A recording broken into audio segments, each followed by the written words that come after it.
अब प्रतिपक्ष के नेता माननीय तेजस्वी यादव जी, हेलो, एक मिनट, हाँ ठीक, ऑन हो गया। के राजनीतिक ज्ञान पर हम सवाल नहीं खड़ा कर रहे हैं। एक ही बात का अनुरोध कर रहे हैं कि कौन दवा आप खाते हैं जरा बता दीजिए। आप तो नीतीश जी को कहते थे कि चाचा आपसे बेहतर कोई मुख्यमंत्री नहीं। हेलो, प्रतिपक्ष के नेता माननीय तेजस्वी यादव जी के राजनीतिक ज्ञान पर हम सवाल नहीं खड़ा कर रहे हैं। हम यह जरूर जानना चाहते हैं कि माननीय तेजस्वी यादव जी कौन दवा खाए आप तो यह कहते थे कि चाचा नीतीश जी जैसा कोई राज्य में मुख्यमंत्री हुआ नहीं। विकास की पटकथा नीतीश कुमार जी ने लिखी, सारा वीडियो फुटेज आप लोग के पास होगा, ऑडियो होगा। तो हम केवल यह जानना चाहते हैं उस दवैया का नाम तो बता दीजिए ना, कि हम सीधे उलट गए, चौपट हो गया। चौपट मतलब हॉस्पिटल में कोई मरीज नहीं जा रहा है, मेरिन ड्राइव पर लालू जी के खटाल का गाय घूमता है। मैं लालू जी के गैया का खटलवा घूम रहा है, वहाँ खटलवा का गाय घूम रहा है। मैंने लालू जी के बारे में मालूम है ना, पटना में 43 बीघा 12 कट्ठा 16 धूप जमीन है। इतना में मॉर्निंग वॉक करते कोई आदमी करेगा तो उसको कोई रोग नहीं पकड़ेगा, एकदम पक्का पक्की है। अरे बिहार की जनता जानती है। और एक बात और कहना चाहते हैं, एगो राजनीति में किशोर आए हैं, उन्होंने बयान दिया कि हम अगर मौका मिलेगा मुख्यमंत्री बन गए या सरकार हमारी बनी तो 1 घंटा में हम शराबबंदी खत्म कर देंगे। माननीय प्रशांत किशोर जी, मैं आपको चुनौती देता हूं जनता दल की संवाददाता सम्मेलन में कि अगर हिम्मत आप में है, आप डेट की घोषणा करिए। आप जहां रहते हैं, बड़ा हवेली में रहते हैं, झोपड़ी में नहीं रहते हैं, वो पूरा हाउस में, उसके बगले में जीडी वीमेंस कॉलेज है और वीमेंस कॉलेज है, मगध महिला कॉलेज है, गंगा देवी महिला कॉलेज है, अरविंद महिला कॉलेज है। शराबबंदी खत्म कर देंगे। जाके इस कॉलेज में बेटियों के सामने जाकर के बोलिए, ऐसा टोपी पहनाएगी बेटी साहब कि आपको खदेड़ते खदेड़ते गंगा के पार पहुंचा देगी, कि दिल्ली पहुंचा देगी, कि विदेश पहुंच जाइएगा, अता पता भी नहीं चलेगा। शराबबंदी बिहार की बेटियों की भावना के साथ अगर आपने खिलवाड़ करने की कोशिश की तो इसका ऐसा इलाज होगा ना कि राजनीति करना भूल जाइएगा। नीरज जी, एक बात बताइए कि पूरे बिहार में अभी सर्वे का काम चल रहा है, यही पकड़ेगा, और कोई भी पोर्टल सरकार बार पेपर में प्रचार कर रही है कि खुल रहा है, लेकिन एक भी पोर्टल खुल नहीं रहा है। लोग कहाँ अप्लाई करें, ऑनलाइन करें, ऑफलाइन करें, परेशान है। सरकार का एकदम हट हो गया। मैं बता रहा हूँ, क्या बिहार एक ऐसा दुर्भाग्यशाली राज्य था जिसमें लैंड रिफॉर्म का काम नहीं किया गया। पड़ोस के पश्चिम बंगाल में यह काम हुआ, उत्तर प्रदेश में चकबंदी तक हो गया, लेकिन बिहार में यह काम नहीं हुआ। माननीय नीतीश कुमार जी के शासन काल में जब आप अपराध के आंकड़े की व्याख्या करिएगा, 67% हमारे यहाँ हत्याएं भूमि विवाद के चलते होता था।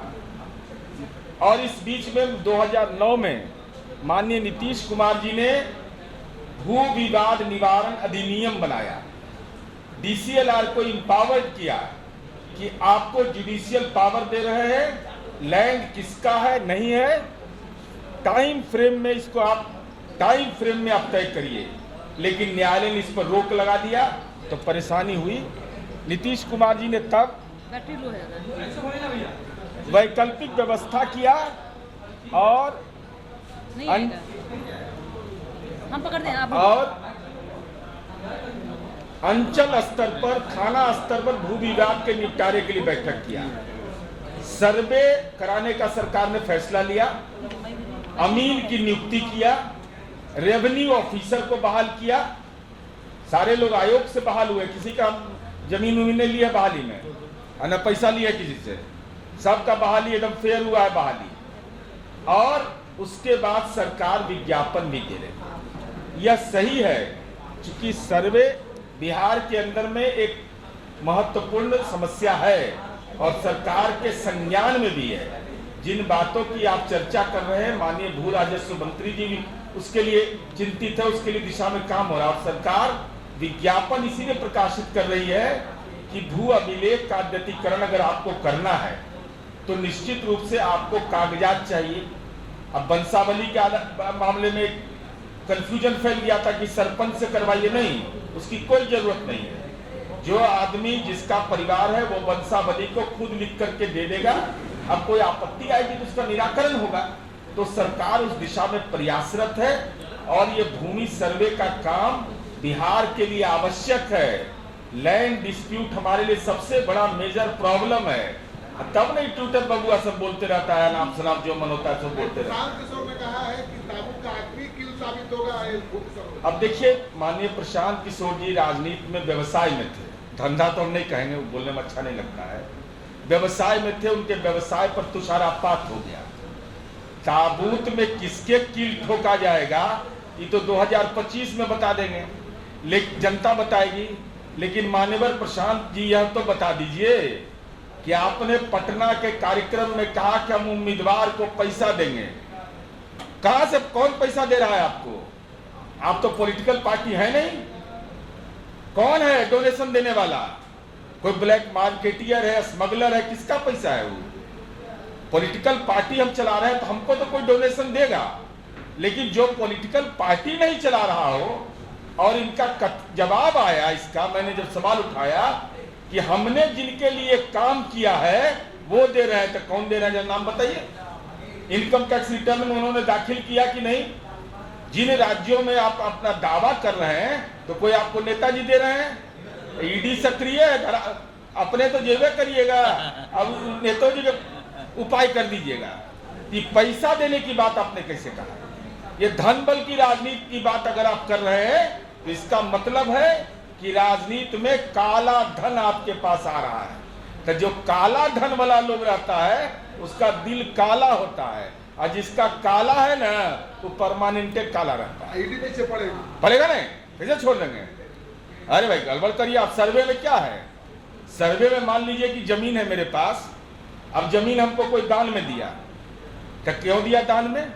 उसको जमीन कहां से आया? रसीद कटवाया आपकी नहीं? आपने जमाबंदी खुलवाया कि नहीं? नहीं खुलवाया तो क्या कारण है? तो बेनामी नहीं होगा। ये बहुत लोग घन चक्कर में पड़ेंगे इसके। ये ऐसा इलाज है कि अगर सही तरीके से हो गया तो अवैध तरीके से जिन लोगों ने संपत्ति बनाई है उनका दिलो दिमाग ठीक हो जाएगा।